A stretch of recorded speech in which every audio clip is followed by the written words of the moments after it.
G'day folks. Well, over the years we have filmed hundreds of incredibly talented people across the world. Many of these artists have gone on to produce their own videos as well. We hope you enjoy this great lesson from one of our Colour in Your Life artists. Hi, my name is Lorraine Watry and I'd like to invite you to my studio today to learn how to paint a close-up of a hummingbird with a blurry background. I started this painting in a class that I was teaching on hummingbirds, and so in the first part of the video you might see some of my students' hands, and I was talking with my own hands a lot. So I hope you pick up lots of tips and tricks for working with transparent watercolor and creating a blurry background. So let's get started. I am starting this painting in the background, and I am currently wetting the background with some clear water with a big brush, and I have masked the bird, the hummingbird, and the foreground flowers using masking tape. I use both masking tape or masking fluid to mask some of the shapes in my paintings to protect them, and then later I can remove those, either the masking tape or the masking fluid, and paint in those areas. The masking tape is a little cleaner on the edges, and so I've started using that a little more. And I always do a very detailed drawing of my image on a separate piece of paper, and then use my light table to transfer my drawing to my watercolor paper. So I'm starting with some of the lighter colors. I told the students that I was going to show them how to do the background in a couple of passes so that it would give them a little more time to work on kind of a busy background and not feel like they had to get all of the different colors and values in all at once. So I have pulled out onto my palette sap green, new gamboge. That first pinky red was quinacridone coral, and then I just pulled out some quinacridone lilac, and then that's phthalo blue. And I wanted to use the phthalo and the quin lilac to make a cooler pink that is almost toward purple or magenta. So I use those two colors for that. And I am changing the foreground flowers from the photograph, and I decided to go with a purple for those flowers instead of the pink that's in the photograph. So in the background I place a little bit of some of that similar purple color that I will be using later in the foreground flowers. So one of the things about painting on a wet and wet background is that there is a definite amount of water that is important to have on the paper and on your brush, and also in the paint that's on your palette. If I have a very wet paint that I'm working with, when I go to put it onto my paper, it might run all over the place and not stay in those shapes that I am creating. So I check the look of the paper. If it is very shiny, I might wait a few more seconds before I start painting. I can also use more pigment in the paint that I'm pulling out onto my palette and less water, and then that will reduce how much moisture level is in my brush. And if you're unsure if it is too wet or if your brush has got a lot of water on it, you can touch your brush to an area and see how much it moves with the with the pigment on there. See how much it moves, and if it doesn't move very much, then you're probably good to go, and if it moves a lot, then you might want to wait a few more seconds. So I have started adding in some of the greens in those areas as well, and I'm kind of concentrating on the right side of the painting right now. And there is a stem for one of the background flowers that I'm showing the students right there, and I actually moved it over just a little bit from where it is in the photo, and so that it wouldn't be sticking right out of the middle of the hummingbird's head.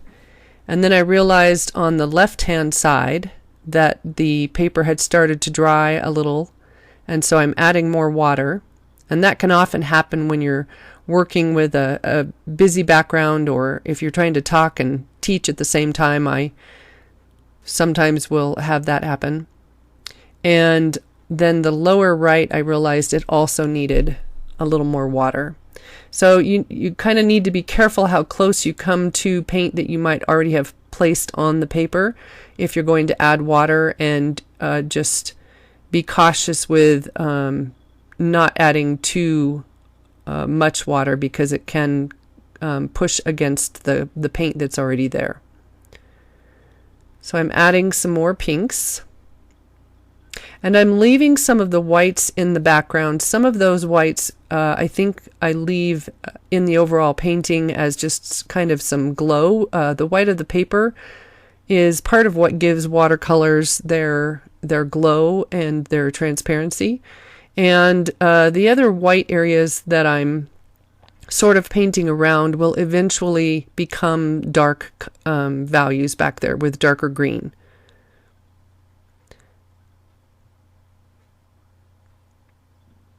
And now that the left side has started to dry just a little bit from where I painted that pigment on, once I finish up over on this side, I can go start working on the left side. I also, every now and then, will go to start putting on some paint and dry the back half of my brush. And that'll be coming up in a few seconds, I believe. And there you go, right there. So when you touch the back part of your brush, instead of taking the pigment out of your brush, you are basically taking a little bit of the moisture or water out of the brush, and that will help you control how wet your brush is and can help you keep the paint from moving too quickly on the wet surface. So I want to try to keep my shapes where I'm placing them. And by controlling the amount of water that's on my brush or in the pigments on my palette, or touching the back of my brush with my towel, that will help me keep those lighter colors, the pinks and the greens, where I'm putting them. So I'm looking at the photograph for some of the information about where those shapes are. And but I don't feel like I need to make it exactly the same. So if I, as I'm working on my painting, decide I like some lighter area that I'm creating, or that I want to put some pinks or greens in some other location, I feel like I can do that.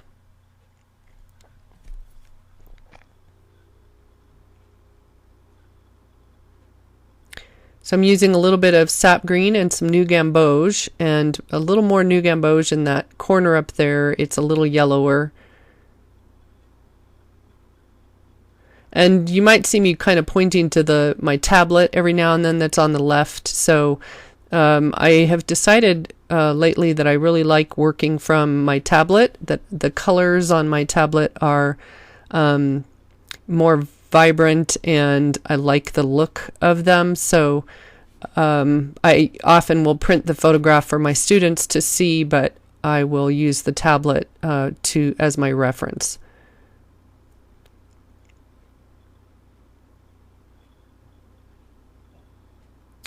And once I have most of the pinks on there, then I can go and start placing some of the greens around and get a little more in that way before I stop this first layer.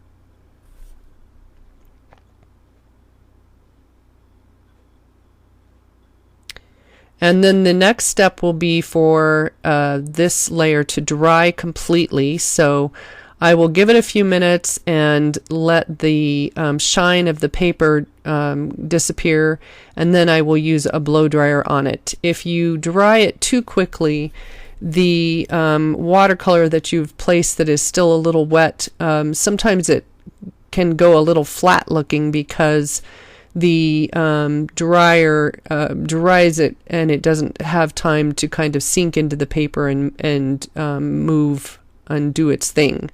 So this is now the second pass of the background, and I am working with completely dry paper. And I have pulled out my color because I want to make sure that my colors are ready before I start painting. If I put water on and then start pulling out my color, the water on my painting could already be drying, and it just creates a little bit of a hassle having to go back and re-wet the paper. And I'm telling the students there that I might keep some of those lighter white areas, like that upper right one. I like that. It kind of feels like there's sunlight coming through the foliage that's behind the hummingbird. I've pulled out ultramarine deep, sap green, new gamboge, my quin coral, and the quin lilac. And the reason that I have pulled out some of those same colors that I used earlier is because I might end up wanting to go back and apply some of that lighter pigment that I already have placed there. And so I'd rather have the color out before I get started. So I'm re-wetting the paper and just using my big flat brush to do that.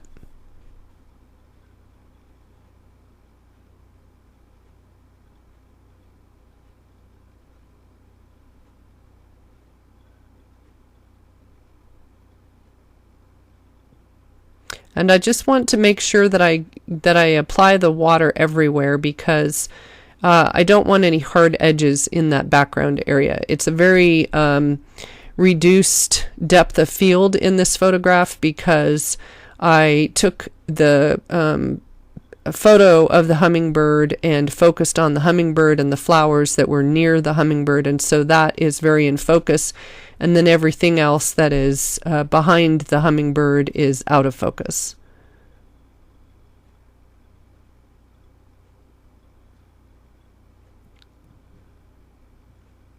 And I work with a large brush when I'm painting, so my round brush that I have there is either my 16 or my 20, number 16 or number 20.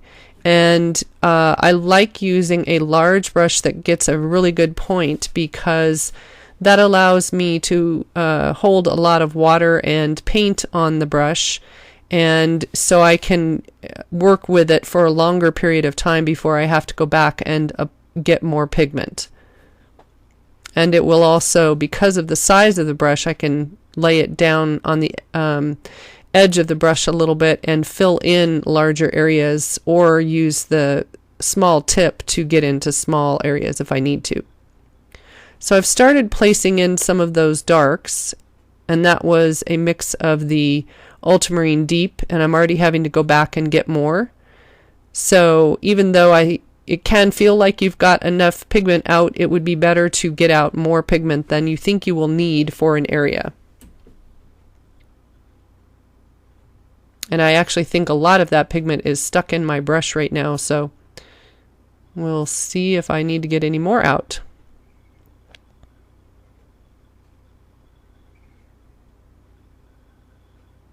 Now, if you're working on a background like this and some part of it has started to dry, you could go back in with some more water and put a little more water on there before you start the next layer. By painting it in 2 sessions like this, and I think I even have a 3rd layer coming up a little bit later, but the second layer, now I can concentrate on where I'm putting my darks, and those dark values start making those lighter greens and pinks pop out a little bit more and give it depth. And I don't want my pigment to move too much, because I want those darker greens to sort of define some of those shapes in the background.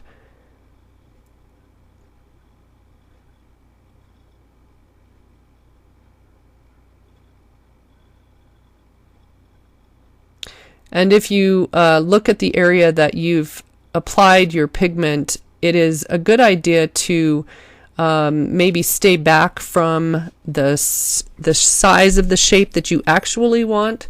So if you're going around a circle, stay back from the circle a little bit so that the pigment has room to move and converge and be a little tighter eventually than what you have, how you've painted it on. I am reaching. This is a mop brush, that brush right there. It is a very soft bristle, and you use it in a dry manner. You don't get it wet. And the pigment right there, I wanted it to sort of fade into the greens and pinks that were around it just a little bit. And or you can also help if you are having an issue and it looks like you might get a bloom. The mop brush can help you keep from getting blooms by equalizing the moisture level on your paper.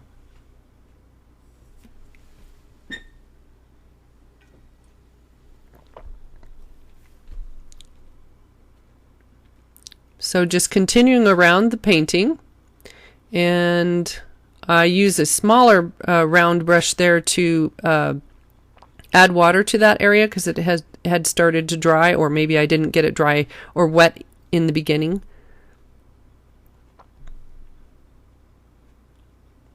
I always work, if I'm working on a background like this, with the mask on the paper until I get the background to a point where if I need to make any changes to the background, they're just minor changes.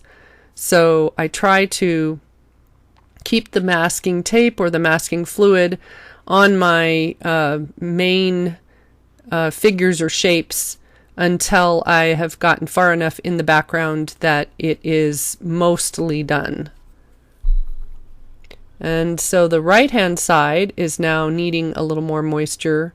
And it doesn't hurt to wet it and then have to re-wet it again. It sort of works even better that way because it acts as a little more like a sponge. So again, I'm working with pigment that doesn't have a lot of water in it. I'm getting it just wet enough to pull out onto my palette.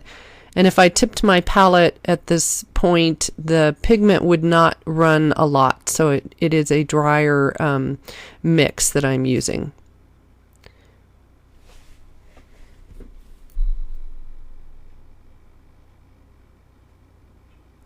And I'm continuing to look back and forth at my photograph and work with some of the shapes that I'm seeing there to help make sure that I'm seeing all the different values and shapes.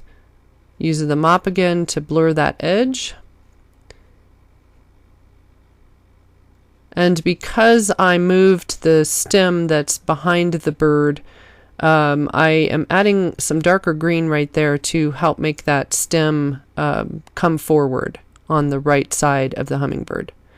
And then I'm cleaning up that edge. The brush that I just am using right there is a small brush with just a little bit of water on it so that I can help lift some of the pigment that was moving too quickly.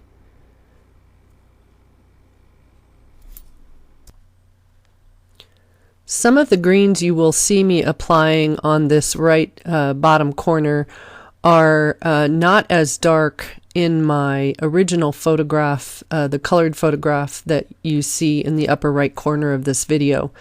But I wanted to kind of have the two sides work together better in the values. I didn't want all the dark greens to be just on the left side. And I think I'm telling this class there that I am adding greens to that area to increase the darks around the painting, and the greens that are in this corner will also make the flowers that are on that lower right corner stand out better.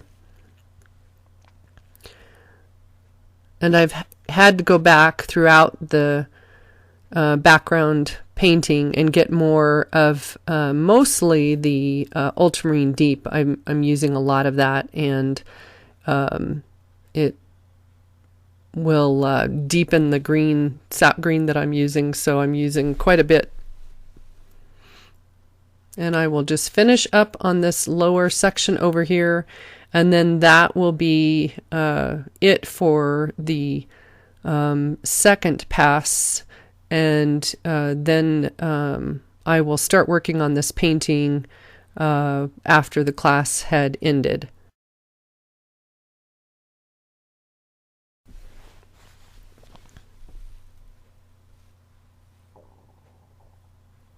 So I'm almost done with this section, and I will make any changes or adjustments that I want to make in the overall background before I move on. I think I was adding something. Oh, I think there was an edge there that was the water had moved and caused a harder edge. And then I wanted to add some dark to that corner right there. Make it feel like it goes behind the plant. So in this area, I am sort of making up those shapes because they're not in the photo, so I am just imagining some shapes that would be up in that corner. And then I will let it dry before I move on. And this is after the class, and so this portion of the painting is me adjusting values and color and all of that before I go any farther.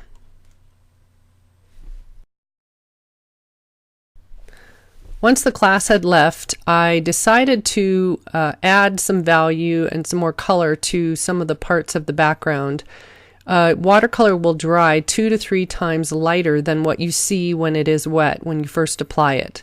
So I sat with the painting for a little while, and then I re-wet the whole background, and I started adding some values. So I'm using the same colors. I have ultramarine deep, sap green, new gamboge. I pulled out the pinks that I was using, and I'm just increasing the value of the colors that are in the background. So some areas I will leave slightly lighter, some I will add some value to, and I'll just kind of work around the painting. So this is the third pass on this background. If I were doing this in one pass, sometimes that can look a little fresher because you get very interesting blends and things, blooms and things that can happen. But this doing it this way allows more time to consider the different parts of the background, and it is a little less stressful because you're only working with a few colors and shapes rather than trying to get everything in at once.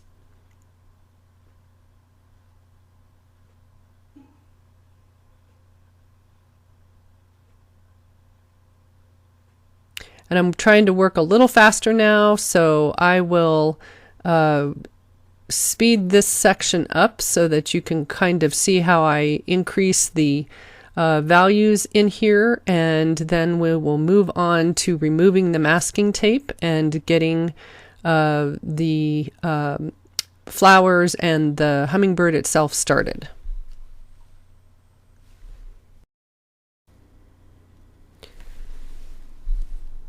So I continue to work around the background, adding the different values and increasing color here and there. And I did re-wet the left side again to make sure that it was wet enough before I got going over there. And I added some more darks to a few places, and some of the pinks needed to be increased in value as well, so I did that. And then this will be the last part of the background, and I have most of the background in now, so I will start working on the hummingbird and the flowers.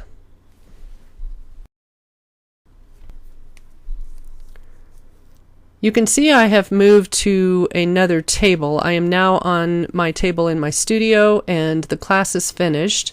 The class had a different hummingbird painting that we worked on in the beginning of the class, so this painting was just to show them how to do a blurry background. And I am now removing the masking tape, and I will then start work on the flowers and the hummingbird. Masking tape is a really good mask to use and has a cleaner edge than masking fluid can. I have a blog post on my website that you can learn more about it. One caution I would say is that you should test the masking tape on whatever paper, watercolor paper you're thinking of using, because certain papers don't work as well with the masking tape, and they can tear when you go to remove it. So you can read more about that on my blog post. And you can see I'm having trouble getting a hold of the edges of it. It's not really sticking to my paper with it. You know, it's not an issue. It's just that I just can't quite get a hold of the end of it. And I use a masking tape that's extra adhesive, and I use a blade to cut it to go around my shapes. So after I have drawn my drawing on my paper, I lay the masking tape over it and then carefully cut around my shapes. When I was first using the masking tape, I stuck to doing bigger shapes because it was easier. It's a little harder to get used to doing curves and small shapes. And some of the really small shapes I will still use masking fluid for because it's just easier to apply to those little tiny shapes. And then one of the things to note is that your blade needs to be sharp, so that you just cut through the masking tape and you only have to apply a little bit of pressure if it is sharp. If you have a dull blade or even semi-dull, you might press too hard and then you could cut through your paper. So I'm going to go ahead and speed this section up and get the mask completely off my paper, and then we will move on from there. Something to be aware of when you are going to remove masking tape or masking fluid, you need to make sure that your paint is completely dry on your paper. So just take extra time and check, and because if it is still damp, you could tear your paper or blur the paint if it smears. So just take extra time to make sure that your paper is dry. And if your paper feels cool to the touch, then that means it's still not completely dry, so you need to give it longer or use a blow dryer.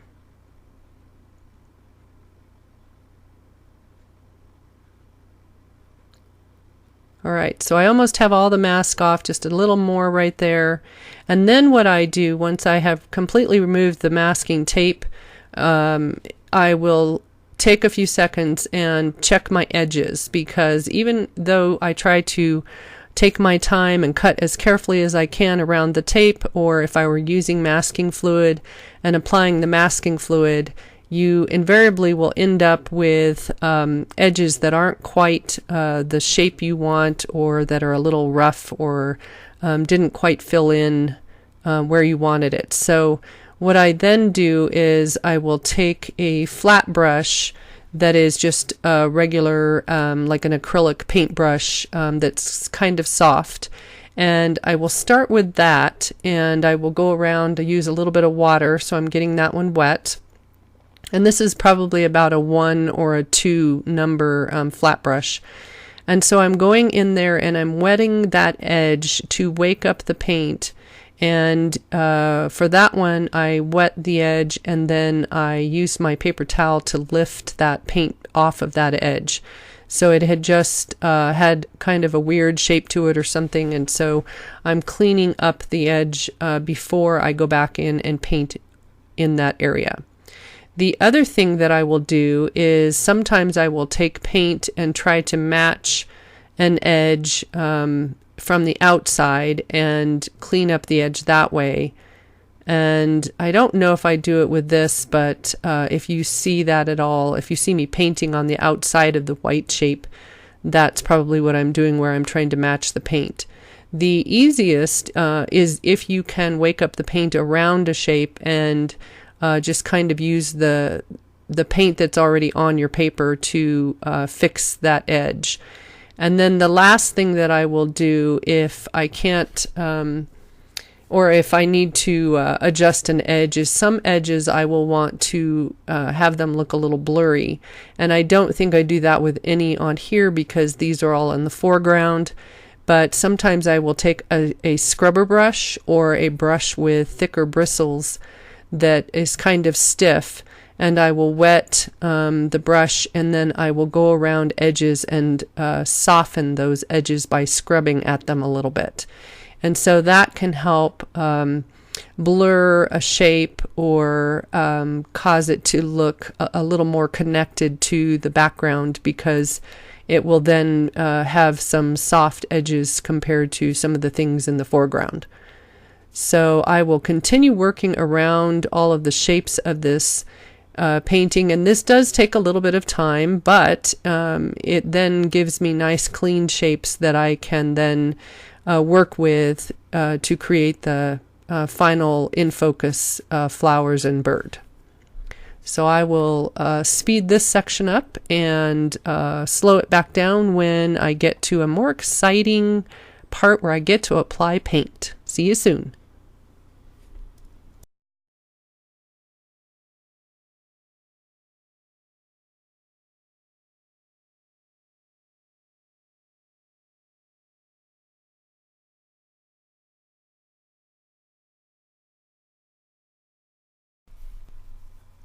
In this section, I decided to add some paint to the outside edges of the flower stem, and so I am trying to match some of the colors that are there, and then I generally will take a little bit of clear water and spread that pigment out into the area around it. So it is good to keep some of the paint that you've been using in your background on your palette so that you can easily match those colors.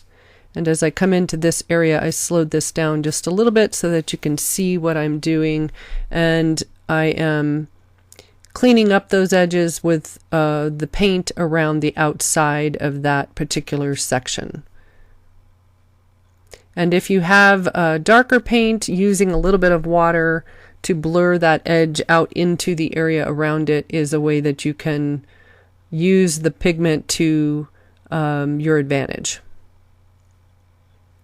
All right, and so I will just use a little bit of brush strokes to move that out into the area around it. And now I'm going to speed this back up and get this part finished so that we can get on to painting the bird. All right, so almost back to the slower version, because I am going to start on the hummingbird's head. So I'm making sure that there's no tape anywhere, no masking fluid. And that little piece of rubber that I just put down is called a rubber cement pickup. And it is great for removing masking fluid, not necessarily masking tape. But I think I used a little bit of masking fluid on a few of the edges to make the smaller parts. All right, so for the head of the hummingbird, I am just starting kind of slow, and I have chosen to use some, I think it was quinacridone sienna, because it is a rusty brown, and yes, that's quinacridone sienna, and maybe just a touch of my pink in it, and I'm just checking it on the edge of my paper there.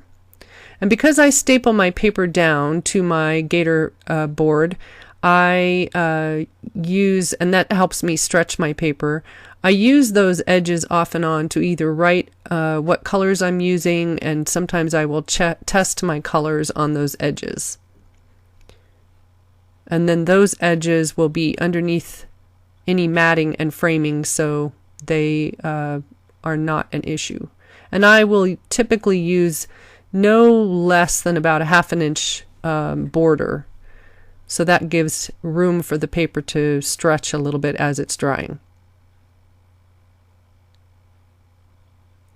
Okay, so starting this may look a little slow, but by putting on a few lighter tones, it's kind of giving me an idea of what kind of texture I want to use and where the different colors on this bird's head will be.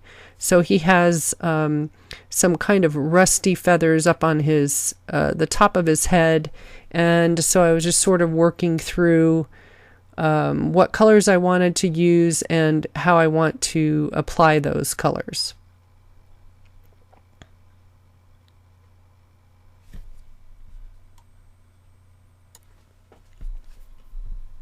I tend to try to use bright, more vibrant colors for most of the areas of a hummingbird, and then in the shadow areas and things like that, then they might get a little more muted. I will at least start with colors that are a little more vibrant, and then if I need to adjust them, I can.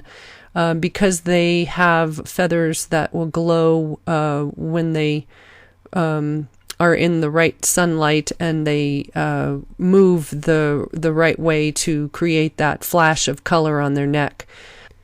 And I usually like to get to the eye of the animal or the bird or the human pretty quickly, so I tend to work light to dark, and so I'm going to get in a few of the lighter parts of the bird's feathers and then start working on his eye.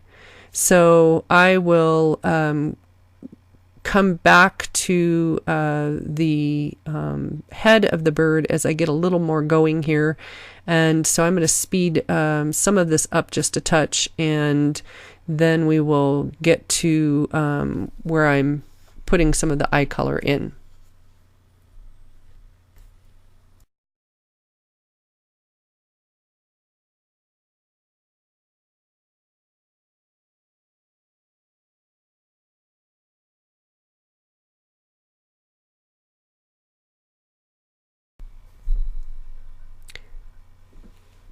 I started working around the body of the bird to get a few of those feathers in as well before going further on the head.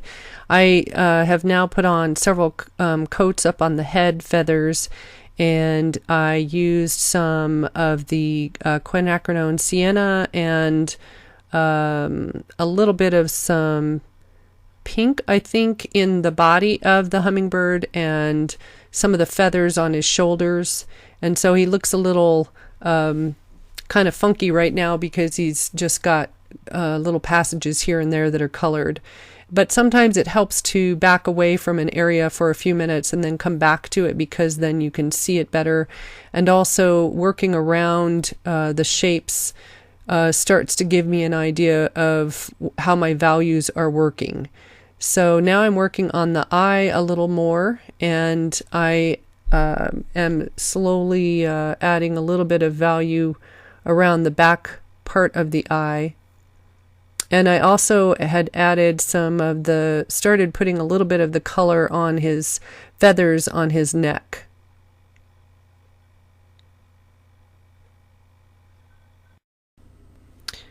Now is the time to make this hummingbird come to life, and I have pulled out some Sodalite Genuine, which is a natural earth pigment that is very black, but it has some interesting granulation to it, and it just has some interesting transparent personality when you're using it. So I'm going to use it pretty dark here, and I will be painting around the white of the eye of the hummingbird.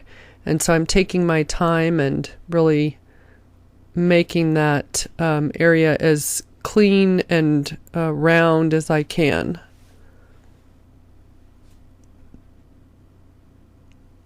I will also be leaving a little bit of a highlight area at the one part of the eye back there, and then I will put a little bit of blue in that later so that it reflects the color of the sky. And eyes can have quite a bit of interest to them. They don't have to be just flat black. Depending on what the animal is, it can be a colored eye, or it could be a black eye but have some reflections and things happening in it that gives it a little more life.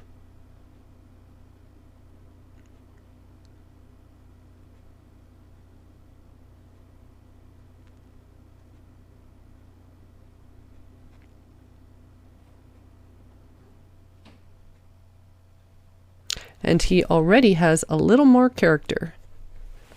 And I'm getting just a bit of burnt umber with one of my blues to add a little bit of value around the outside edge of that eye as kind of his eyebrow area. And this is done with a very small brush. I think that's my number 2 maybe.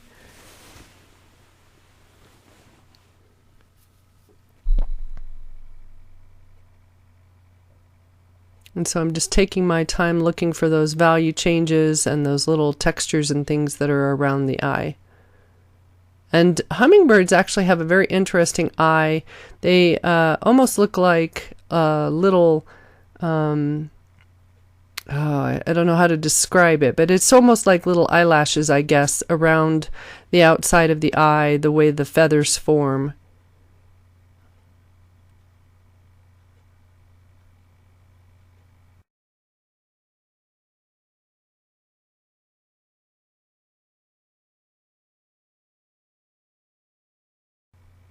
So I'm getting a little more of the sodalite.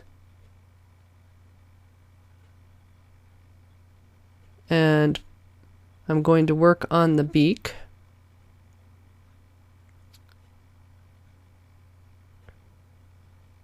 And depending on the hummingbird and what his features are, some beaks are long and thin and narrow, some are a little flatter looking. This one is got a little bit of a flatter look to it. And so I'm trying to capture that look, and I'm just putting on that first layer, so there will be some darker color that will go in to give it some more depth eventually. And in order to make it look like it connects with his head properly, it's got a little bit of a curve to it up there by the feathers of his forehead. So right now it's a little bit light. It will need to have another layer to go darker. And kind of curves around toward his eye a little bit. So that's where I'm bringing it.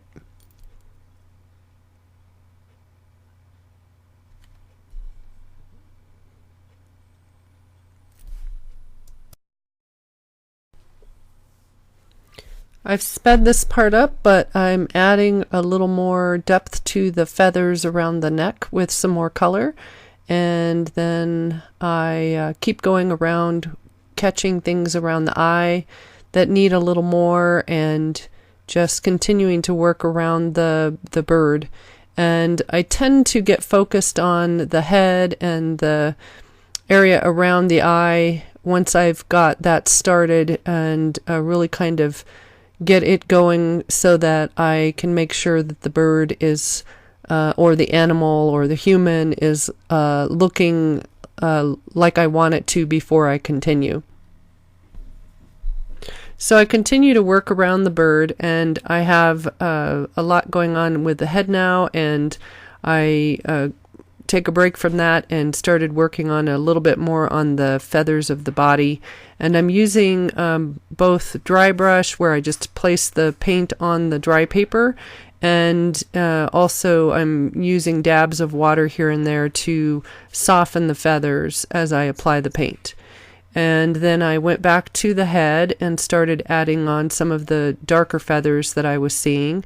And those darker feathers can make a difference in how much the lighter feathers are popping. So you need that darker value to make the lighter values pop. And then I'm going back to the beak and adding another layer there, and a few more feathers around the back of the head. And so I will continue working on the body and the head kind of back and forth as I go, and taking a break every now and then and blowing it dry, and kind of walking away from it every now and then can help too. So but I'm feeling like the head is starting to look pretty three-dimensional. And then here I've actually started adding in the shadow, and that will give me a good idea of if I need to darken any of the areas of the feathers on the neck. And I paused with that and went over to work on the feathers around his shoulders.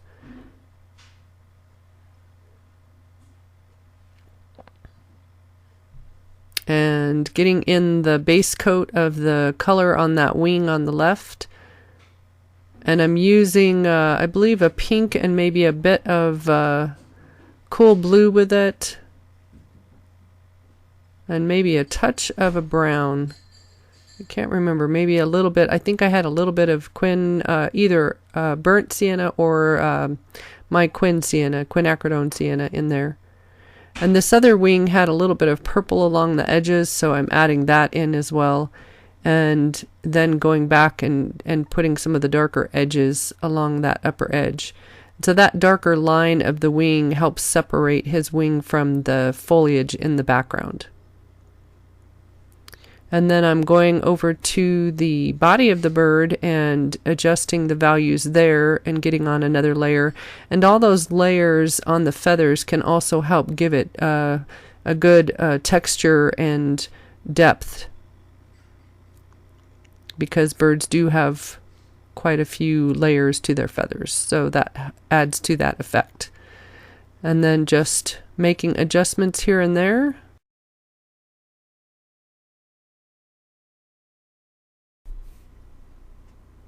When I am painting the feathers on the body of the bird, I am using water every now and then to soften those feathers. Sometimes I will put the water first and then apply color around or next to that water, and other times I place the paint on and then soften it with water.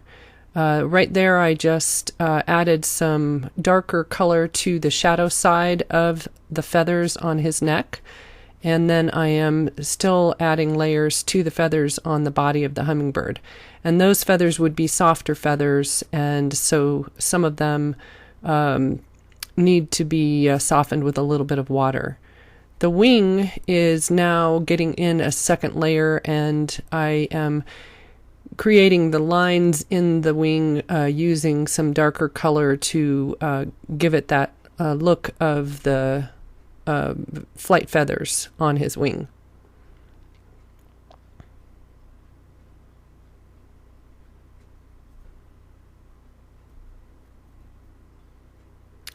And then on this side of the bird, I am going back to adjust, and he's got some little marks that are darker feathers on that one side of his head and neck, and so I'm putting those in.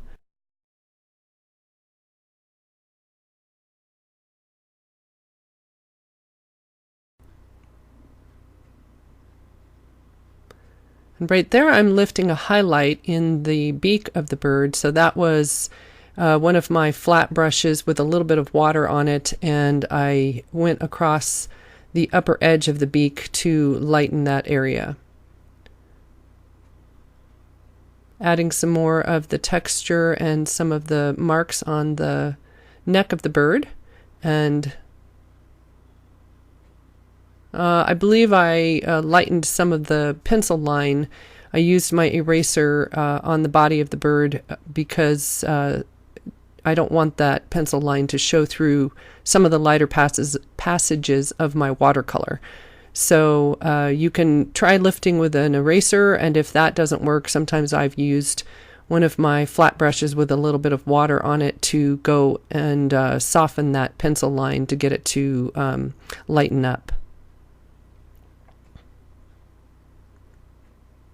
And I've got a little more of the texture of the feathers on his forehead.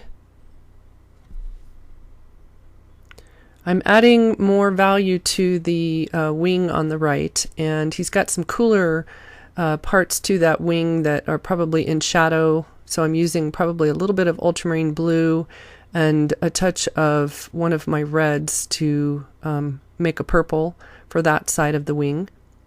And then I use some of that same color to place some of the shadows on his feathers on his body. And now I'm going down to the tail area of the bird, and I will paint around the leaf that is in front of his tail and the lower part of his body.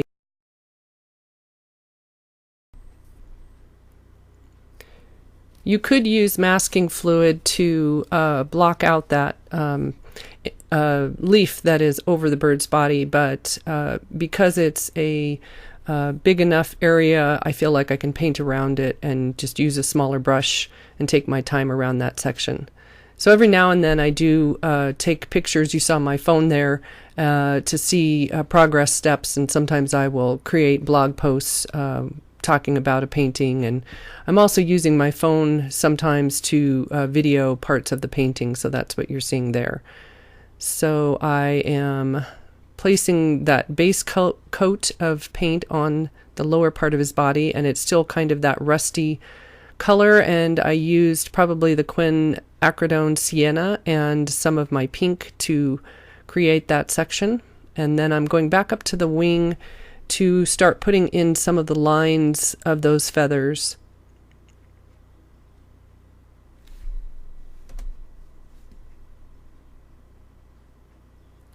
And I'm also looking at some of the shadows and things that are in there. I may still go back and adjust areas still, but it's, for me, a process of slowly working it up, as you've seen. So then I go back down to the tail area, and I'm looking at those values and making adjustments to that area as well.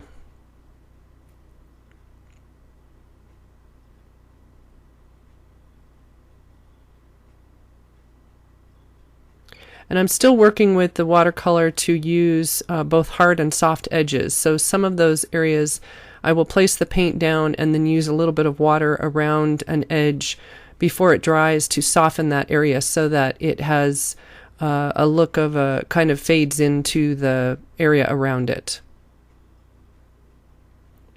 I'm using a kind of a purpley color there on the one section to shadow it.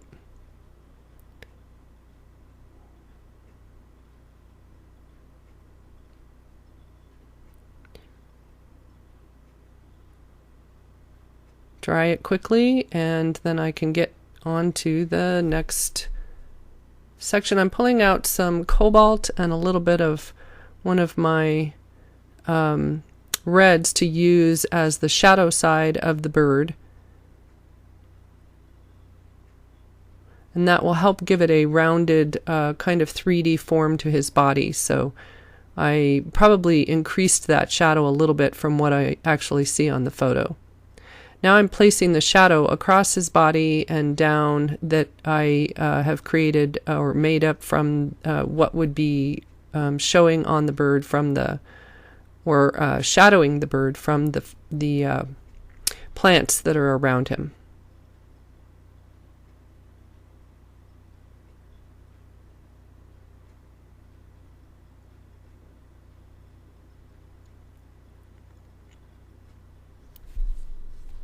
Okay, so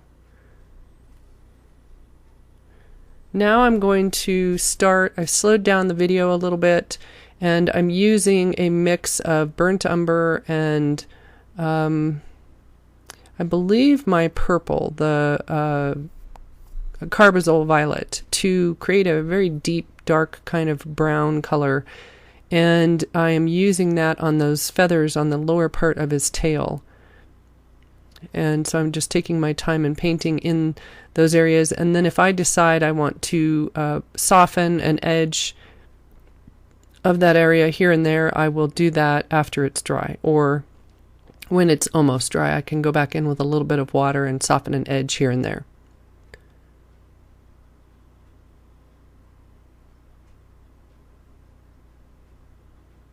And now I'm speeding it back up to get through that passage.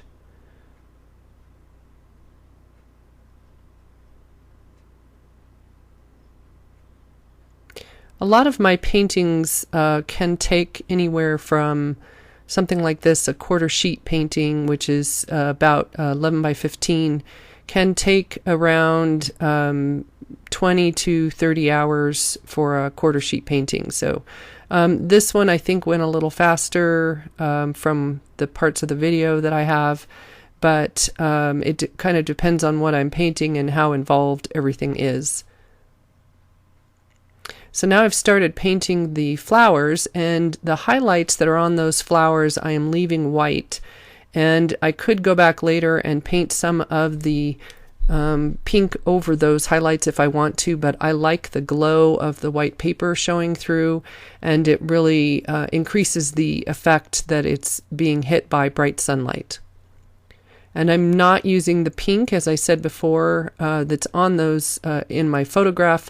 I'm using a purple mix of phthalo blue and Quin lilac, I believe, for a vibrant kind of magenta or reddish purple.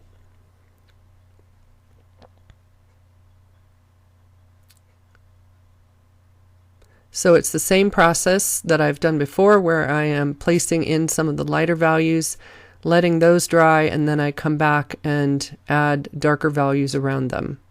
Some of the places that I am putting paint, I will soften with a little bit of water, and other areas I will have be hard edged so that you get both soft and hard edges.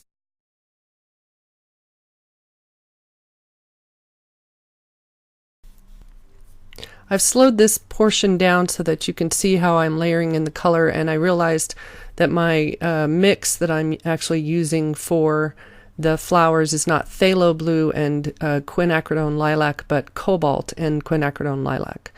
And so I am placing on the color and kind of a mid value for that area.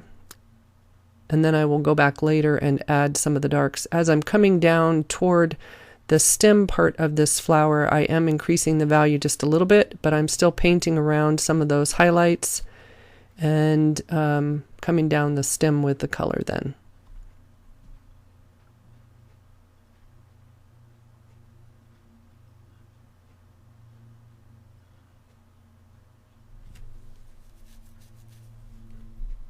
And then I use a little bit of water to soften a couple of those edges so that they blur into the highlighted part of the petal.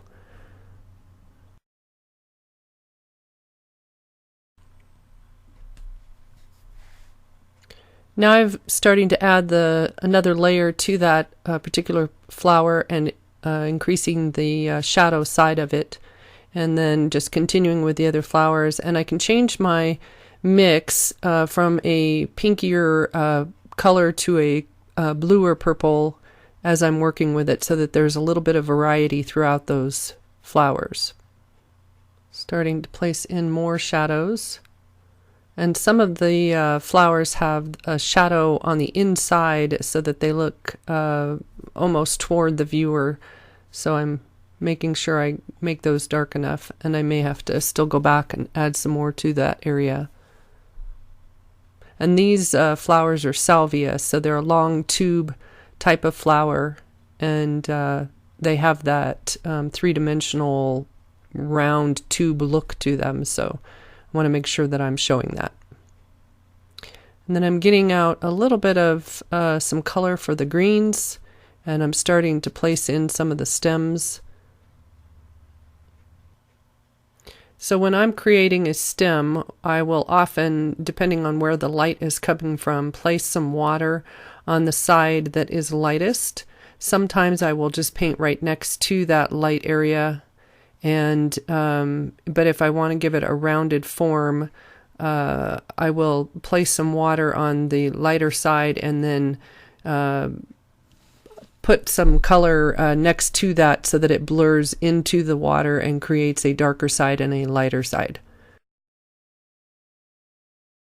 I am getting some more color to, okay, so I'm starting the stem on that side, and on that side there is a very definite highlight of, it's a hard-edged highlight, so I used the white as my, I kept that highlight, and then I'm placing a kind of darker green toward the middle. And the backlight is created by keeping the right side of that stem a little lighter than the middle. So the middle part of this stem will be one of the darker areas. And I'm using a cooler mix of green on that right side, but not keeping it white. It does need color. And you can see that I am turning my board here and there. So when I'm working on a stem where I want the color to be on the right side of that narrow stem, I will rotate my board so that that darker color is now facing the bottom. And I tip my board, so I have my board at about a 35 to 45 degree angle. It's my board that I use to place my watercolor on is leaning on a board that is about 2 inches tall, and so that gives me a good angle to keep the water and paint moving down the page depending on which way I have my paper turned. So I've started layering some color onto the leaves, and there are some very definite, again, lights that where the sun is hitting those leaves, and so I want to leave those and create the highlights with the white of the paper. And I'm going back now to my flowers and increasing the values there to show the shadows and colors that need to be adjusted. And I'm placing some more color over the actually there I was using my scrubber brush to lift some highlights. So any place that needed a little adjustment there, I used a little water with that brush and could lift some of the lights where needed. So it's a lot of observation and going back and forth and looking at your source material and just what your painting is looking like, and deciding which area needs to be adjusted, whether it's going darker or lighter, or if it needs a pop of color here and there, and adding on those layers. And then I'm giving the wings a look of blur or movement by lifting some color in the background area to kind of soften that wing into the background a little bit and create the look of some motion. And so same thing over here, I'm lifting a little bit of some lighter areas so that it looks like the wing had just moved, and with the speed of hummingbird wings, you often get that kind of blurred edge to the wing or the look in the area around it. So again, that's my small flat brush with some water on it, and I'm lifting with that water and kind of wake up the paint and then dab with my paper towel.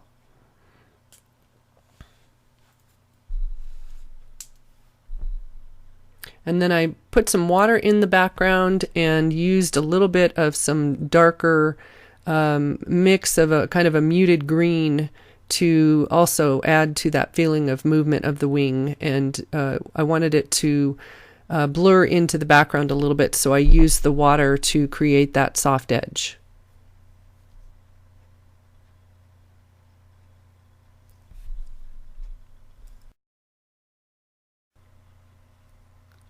So now I want to go and get some color on the flowers on the right side, and I'm doing the same process as I did on the other side with the layering and keeping the whites of those highlighted areas.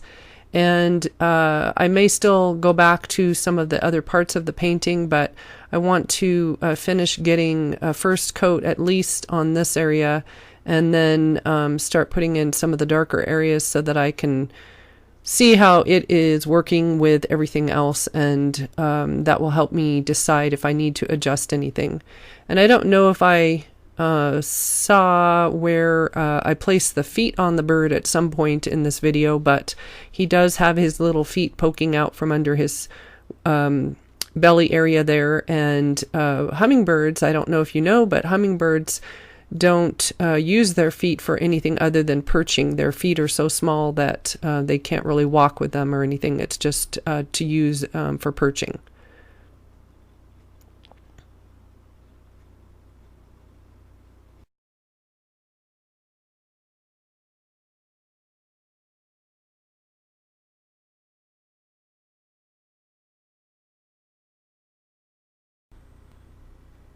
Some interesting facts while I'm working on this section about hummingbirds that I found out are that hummingbirds at night will perch on a branch or some area, and they slow their heart rate, and they basically hibernate at night. So it's called torpor, and they slow their body systems down, and their whole body cools down, and then in the morning they have to basically, their heart rate and all of that starts speeding back up as the area and the air around them warms up, and that way they can conserve their resources and don't have to eat at night. They normally have to eat, I believe it's every 15 to 20 minutes during the day to make sure that they have enough food in their system to keep their fast heart rate and metabolism going. And I just heard recently that they will drink the equivalent of, if you're a 130-pound person, it would be the equivalent of a 130-pound person drinking 42, I believe it was a liter bottle per day to keep their systems going. So they need a lot of nectar. And then the other thing that they will eat are bugs and insects for protein.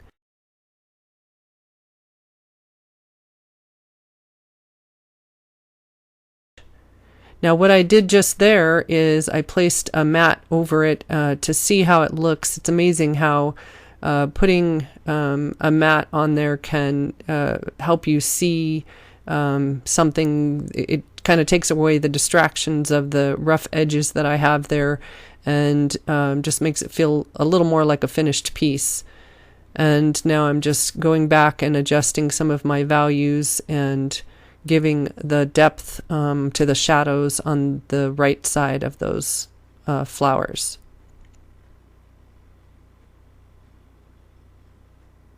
And this is later on where I've come back and I'm looking at the values again. So I decided that the shadow side of those flowers needed to go darker. And part of that is just sitting with it for a while and looking at it to decide if they are dark enough, and then just increasing things where needed. So I made some of my green mix again, the sap green and ultramarine deep, because I wanted to increase the value around that one foreground flower that is pointing toward the bird. And so I placed the color on the paper, and then I used some water on the edges of it to soften it into the background, because it is that background color, so I wanted to make sure that it's still reading as background color. So this is part of that, looking at everything to adjust values, and I'm going in and there I'm adding water, and then I increased the color on that corner so that his wing would pop out a little more. And I also neutralized that corner just a little bit so the green is not quite as vibrant. I'm using my mop brush to soften those edges. And I'm kind of looking at it again with the mat and decided I needed a little more color in those flowers that are down in the lower edge that are in the background. And I'm lifting a little bit of the color in a few places to make sure that my highlights are strong enough.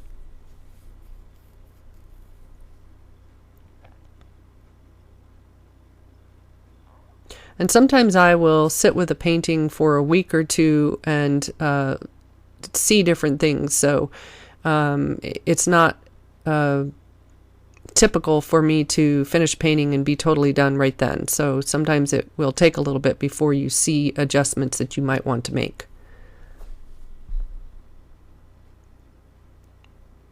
I'm just using the water and my flat lifting brush to create those highlights and make sure that they're bright enough.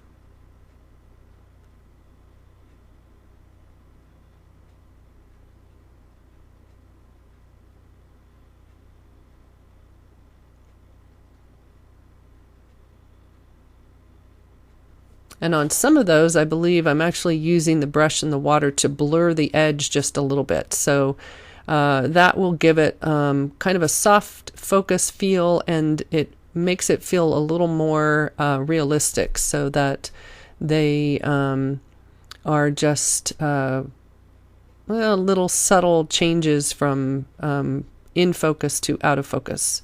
Can sometimes make it feel a little more realistic when it's really strongly lit.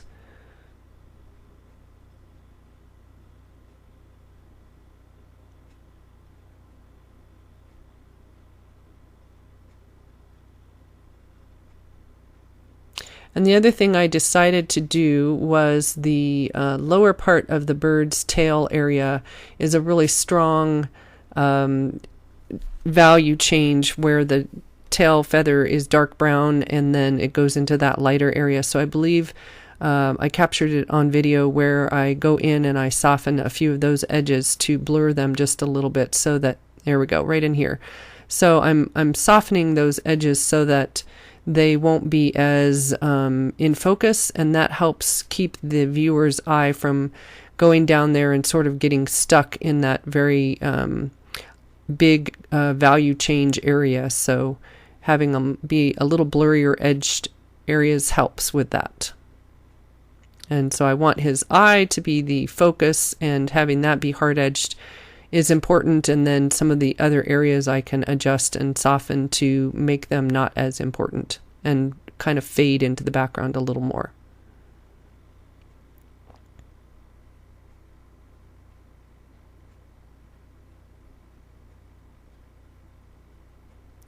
And then I decide toward the very end that I'm going to increase the value of the green behind the bird so that he will pop a little more. And so I'm wetting that area with clear water, and then I'm using my sap green and ultramarine deep to increase the green right up next to the bird's head and wing. And by putting the water on the paper first, then that color will fade into the water and automatically have a blurred edge.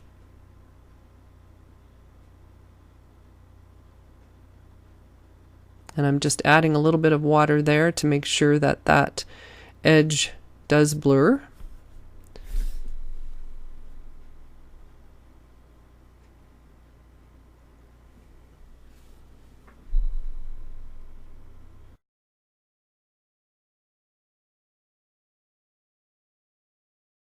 And here is the finished painting, just humming along.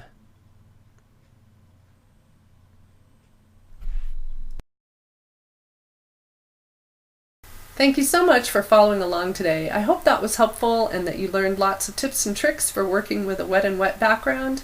And if you would like more information about any of my classes or workshops, you can look on my website at LorraineWatryStudio.com. And I will be teaching a workshop in Gig Harbor, Washington this September in 2019, and another workshop for the Louisiana Watercolor Society in 2020 in September. So the information is on my website along with a blog, and you can follow me on Instagram and my own YouTube channel at Lorraine Watry. Thanks, and have a nice day.